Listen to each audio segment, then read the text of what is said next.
ஓம் ஸ்ரீ குருப்யோ நம. ஸ்ரீ மகாபரிவாஜரணம் மகாபரிவாஜரணம் மகாபரிவாஜரணம். இன்றைக்கி தெய்வத்தின் குரல் பாகம் 5 சங்கரச்சரித்தம் என்ற தலைப்பில் பிரிவாக சொல்கிறது மேலே வாசிக்கிறேன். இது பக்கம் 558 ஆரம்பிக்கிறது. கொஞ்சம் நீட்டி இன்னொரு அர்த்தம் கூட சொல்லலாம். காலனை உதைத்த போது காலில் ஏற்பட்ட தழும்பு என்ற அடையாளத்தினால் கைலாச சங்கரர் காலலாஞ்சனரானார் என்றும், நம்முடைய ஆச்சாரியர் சங்கரர் அதை உன்மர்தனம் பண்ணிவிட்டவர், அதாவது அடியோடு அழித்து விட்டவர் என்றும் வைத்து கொள்ளலாம்.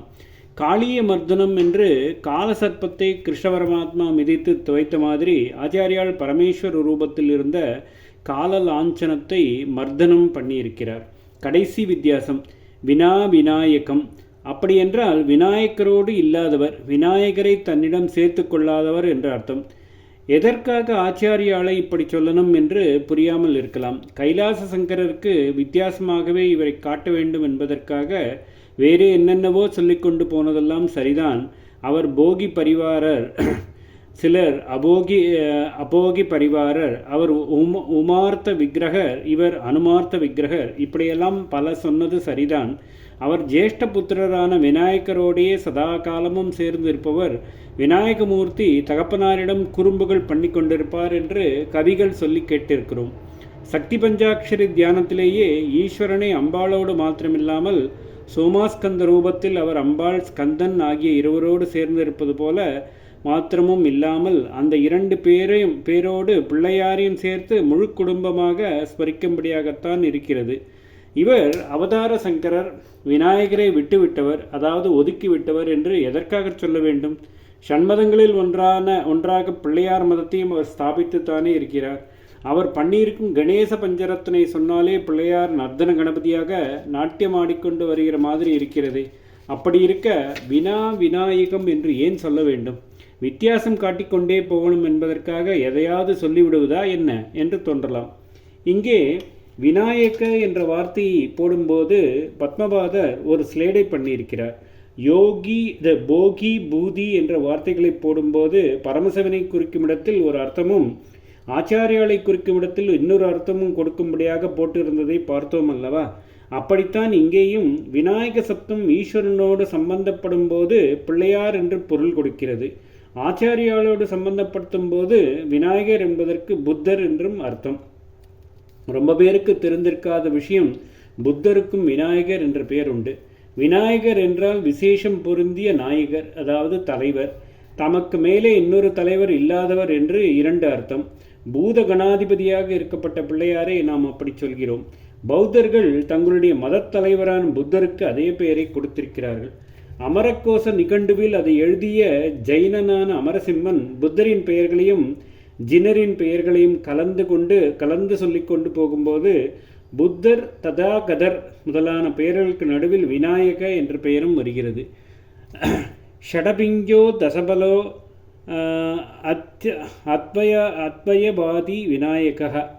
அப்புறம் அந்த அகராதியில் விக்னேஸ்வரரின் பெயர்களை கொடுக்கும்போதும் விநாயகோ விக்னராஜ துவைமாத்திர கணாதிபாக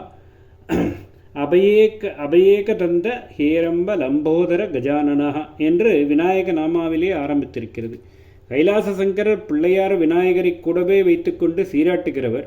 காலடி சங்கரரோ புத்த விநாயகரின் மதத்தை நிர்மூலமாக்கியவர். அதனால் இந்த விநாயகரோடு அவர் சேர்ந்து இருக்கவே மாட்டார். இதைத்தான் விநாயகம் என்று சொன்னது. இப்படி கைலாச சங்கர் இருப்பதற்கு ஒரே மாறுதலாக இவர் அபூர்வ சங்கரராக இருக்கிறார். பாம்பு கூட்டங்களின் அலங்காரம் கிடையாது, விபூதி கிடையாது, அம்பாளுக்கு பாகம் கிடையாது, உக்ரபாவம் கிடையாது, நீலகண்டம் கிடையாது, பிள்ளையார சங்கமும் கிடையாது என்றெல்லாம் அர்த்தம் கொடுக்கும்படியாக பதப்பிரயோகம் பண்ணி இப்படி அபூர்வ சங்கரராக ஆச்சாரியால் இருக்கிறார் என்று ஸ்லோகம் சொல்கிறது. இப்படி சொல்லும்போதே இவர் சங்கரர் தான், அதாவது பரமசிவன் தான். ஆனால் அந்த பரமசிவனே தம்முடைய வழக்கமான தன்மைகளுக்கு வித்தியாசமாக அபூர்வ ரூபம் எடுத்துக்கொண்டு வந்திருக்கிறார் என்றும் சிவாவதாரத்தை ஸ்தாபிக்கிறது. இவர் பரமசிவனின் அவதாரமாக கொண்டு தானே மூல பரமசிவனோடு இவரை ஒப்பிட்டு ஒவ்வொன்றாக வித்தியாசம் காட்டுவது. இப்படி மகாவிஷ்ணுவோடவோ வேறு சுவாமியோடவோ ஆச்சாரியர்களை ஒப்பிட்டு பார்க்கவில்லை அல்லவா? இப்படியாக ஆச்சாரியாளின் சிஷ்ய ரத்னங்களாக இருக்கப்பட்ட தொடகாச்சாரியால், சுரேஸ்வராச்சாரியால், பத்மபாதாச்சாரியால் ஆகிய 3 பேரும் அவர் ஈஸ்வர அவதாரம்தான் என்பதற்கு எவிடன்ஸ் கொடுத்திருக்கிறார்கள். அவரே அளிக்கும் சான்று. மற்றவர்கள் சொல்லுதெல்லாம் இருக்கட்டும், அதெல்லாவற்றையும் விட ஆச்சாரியாலே எங்கேயாவது தாம் ஈஸ்வர அவதாரம் என்று சொல்லியிருந்தால் அதற்கு ரொம்ப ரொம்ப வேல்யூ அல்லவா? ஆச்சாரியால் அடக்கமே உருவமாக இருந்தவர். ஆகையால் எத்தனையோ கிரந்தங்கள் செய்திருந்தும் தம்மை பற்றி ஒன்றுமே சொல்லிக் கொள்ளாதவர்.